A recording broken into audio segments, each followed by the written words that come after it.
Hallelujah. खुदावन यीशु मसीह की जीवित हजूरी में आप सबका स्वागत है।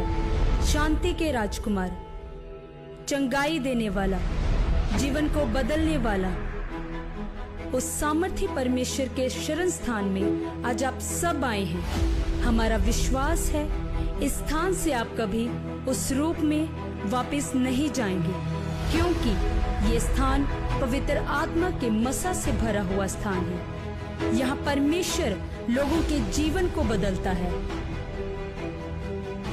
छुटकारा देता है, चंगाई देता है, बंधनों से मुक्त करता है। हमारा परमेश्वर जीवित परमेश्वर है, क्योंकि आज भी उसके किए हुए काम बोलते हैं। शिफा देने वाला ऐसा परमेश्वर है जिसने 12 साल से लहू बहने वाली स्त्री को चंगा किया, अंधों को आंखें दी, मुर्दों को जीवित किया, लाल समुद्र को 2 भाग किया। ऐसा अनुग्रह किया कि दाऊद 66 लड़ाइयों में से एक भी लड़ाई नहीं हारा। जिसने सबके लिए अपने सबसे प्रिय बेटे प्रभु यीशु मसीह को कुर्बान कर दिया, ताकि हमें मुक्ति मिले, हमें छुटकारा मिले, हम स्वर्ग के अधिकारी हो सकें। यहाँ वही पवित्र आत्मा काम करता है जिसने यीशु मसीह को मुर्दों में से जीवित किया, जो पेंतिकोस्त के दिन उतरा था। इस स्थान की हजूरी आपको उसी रूप से वापस जाने नहीं देगी। प्रभु यीशु मसीह ने अपने अनुग्रह आत्मा से भरपूर एक ऐसे शिक्षक और दास को खड़ा किया है जो प्रभु यीशु मसीह के गहरे भेदों को समझाते हैं, और परमेश्वर उनको जबरदस्त रीति से पूरे देश में इस्तेमाल कर रहे हैं। हमारे आत्मिक पिता प्रोफेट बजिंदर सिंह जी प्रभु के दर्शन के साथ जबरदस्त अभिषेक के साथ सुसमाचार प्रचार कर रहे हैं। प्रोफेट बजिंदर सिंह मिनिस्ट्री देश की सबसे बड़ी मिनिस्ट्री है, जो देश के कोने कोने में प्रभु का प्रचार कर रही है। मिनिस्ट्री ने देश के हर एक कोने और विदेशों में बड़ी भीड़, जहां लाखों लोगों में सुसमाचार प्रचार किया है। पर इस मिनिस्ट्री की शुरुआत इतनी आसान नहीं थी। हमारे आत्मिक पिता प्रोफेट बजिंदर सिंह जी को बहुत कठिनाइयों का सामना करना पड़ा, पर जैसे हम सभी जानते हैं कि प्रभु यीशु मसीह ने कहा, मैं तुम्हें ज्योति बनाऊंगा जो पूरे देश को, पूरे संसार को रोशनी देगी। आइए जानते हैं इस मिनिस्ट्री की शुरुआत कैसे हुई।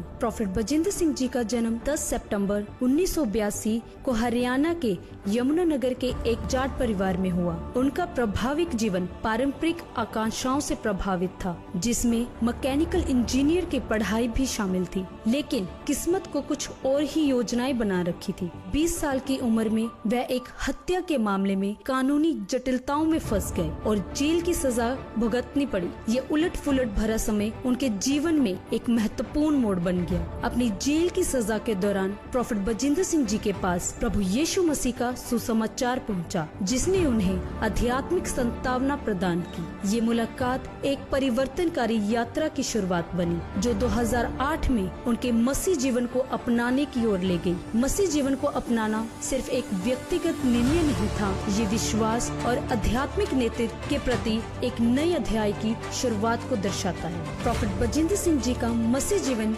परिवर्तन एक गहरे आध्यात्मिक अनुभव से भरा था। उन्होंने शुरुआती संघर्षों के बावजूद अपने नए विश्वास को अपनाया और मसीह समुदाय में अपनी जगह बनाई।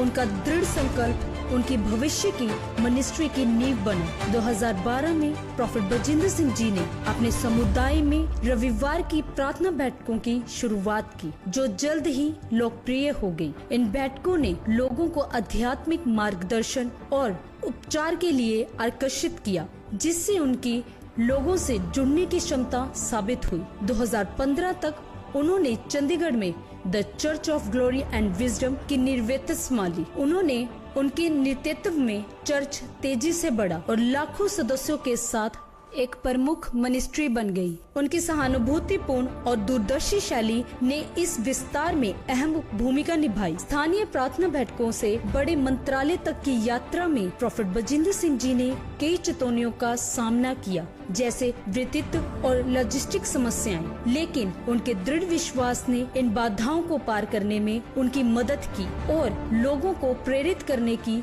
उनकी क्षमता मिनिस्ट्री की सफलता का आधार बनी। प्रभु यीशु मसीह प्रॉफिट बजिंदर सिंह जी को इस रीति से इस्तेमाल कर रहे हैं कि कुछ ही समय में ये मिनिस्ट्री विश्व की सबसे बड़ी मिनिस्ट्री बन गई। रिकॉर्ड तोड़ लाखों की भीड़ वाले क्रूसेड देश में भी और विदेश में भी बड़े बड़े सेलिब्रिटीज तक प्रभु के दास के वचनों को सुनकर इस मिनिस्ट्री के साथ जुड़ते जा रहे हैं और ये सिलसिला आगे बढ़ता जा रहा है। इस मिनिस्ट्री का एक ही उद्देश्य है, प्रभु यीशु मसीह का सुसमाचार प्रचार हो, चाहे वो घर जाकर हो, चाहे डिजिटल मीडिया के द्वारा, चाहे चैरिटी के द्वारा, क्योंकि परमेश्वर ने बाइबल में कहा है, जाओ जाति जाति पूरी दुनिया में सुसमाचार प्रचार करो। इसी दर्शन के साथ इस मिनिस्ट्री की 200 से अधिक शाखाएं पूरी दुनिया में हो गई हैं। तो हम सब अपने हाथों को उठाकर उस महान परमेश्वर की आराधना में चल